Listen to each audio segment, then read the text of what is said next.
শীতের আমেজ গায়ে না লাগতেই শহরের রাস্তায় ভেসে উঠেছে নলেন গুড়ের ঘ্রাণ। আর সেই সুবাসের উৎস জয়নগরের মোয়া।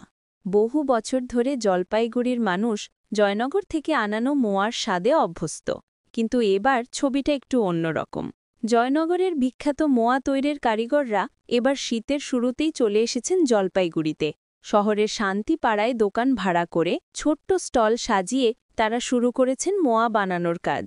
ঠিক জয়নগরের মতোই লোভনীয় নলেন গুড় ঘি খইয়ের মেলবন্ধনে মোয়ার আদিস্বাদ। কারিগরদের দাবি এখানকার মোয়াও জয়নগরের মতোই খাঁটি।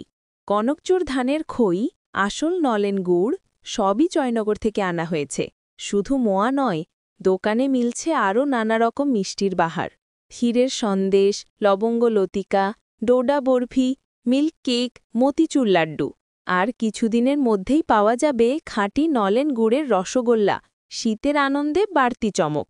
কারিগররা অবশ্য বাস্তব বলতেও ভোলেন না। কেমন লাভ হবে এখনই বলা যাচ্ছে না, তবে স্থানীয়দের সাড়া ভালো।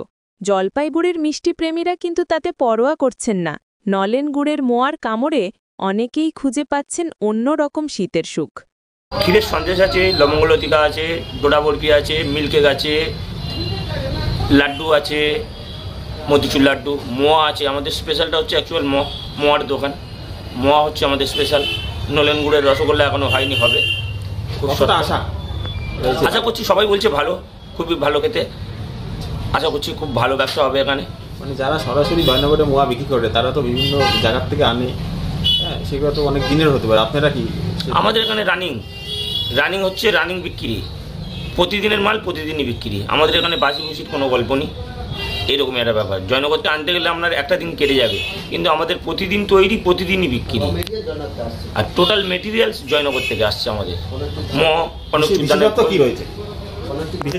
বিশেষজ্ঞ আপনার নলেন গুড়, খেজুরের যে নলেন গুড়, আর কনকচুর ধানের খই, এটাই সবচেয়ে বড় জিনিস।